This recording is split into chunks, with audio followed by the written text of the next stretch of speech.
Ano mga kaidol, magandang hapon ulit sa inyo. Ang topic ko naman ngayon ay fuel pump motor. So, paano natin malalaman kung ito ay sira na? Kasi ito may motor winding sa loob. May magnet, may pulley winding. So paano malalaman kung sira na to? So bali ang connection nito mga ka-idol ay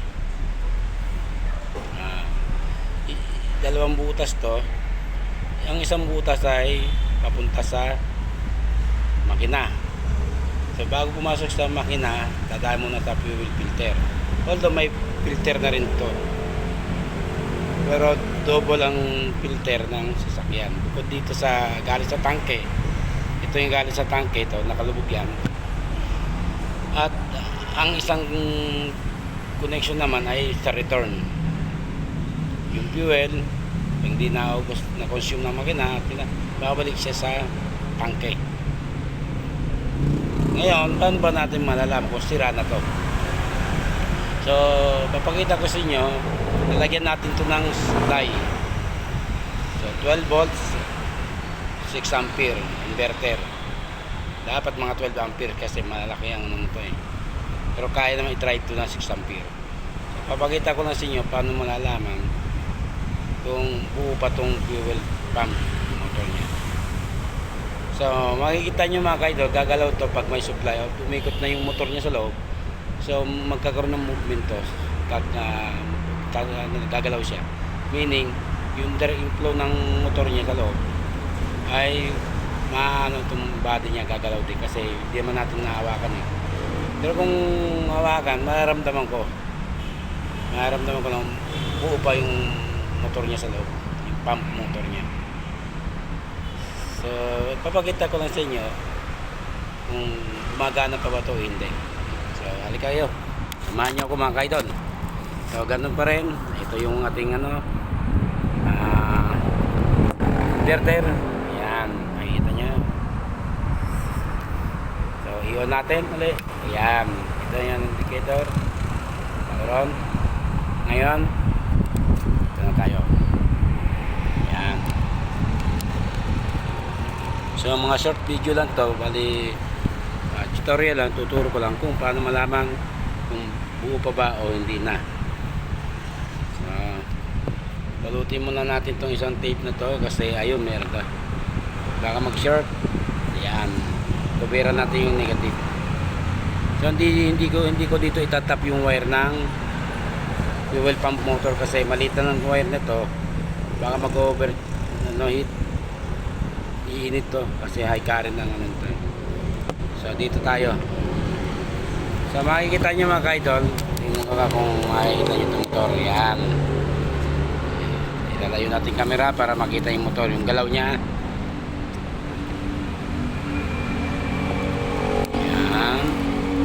Ayan. So makikita nyo ito mga kaidol, gagalaw to. Ibig sabihin umiikot yung motor niya sa loob. Tingnan natin. Ito negative at ito ay positive. Red cable wire is positive, then itong black cable wire is negative. Yun ang tatandaan nyo. Dan itong isa ay pwedeng nakadikit sa body.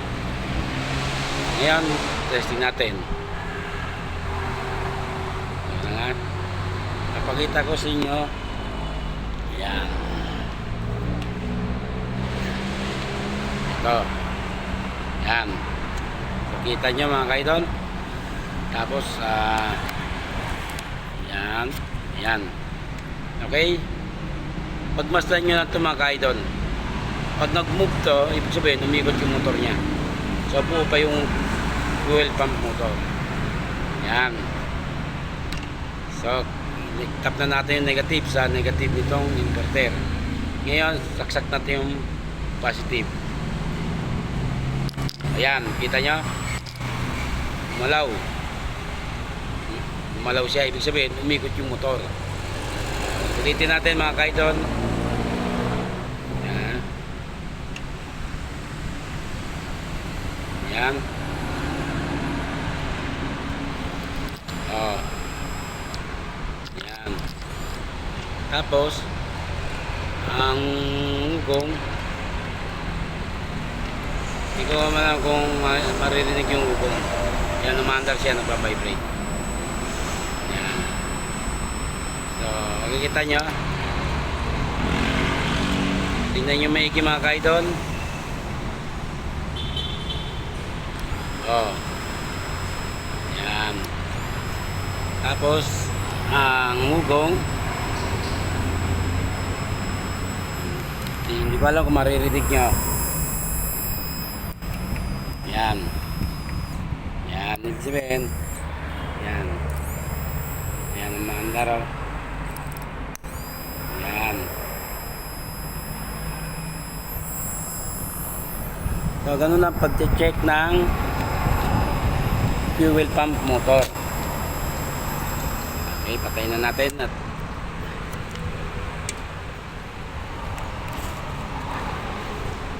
so, maraming salamat mga kaidol sa panonood at sana nakakuha kayo ng idea paano mag-check ng fuel pump motor.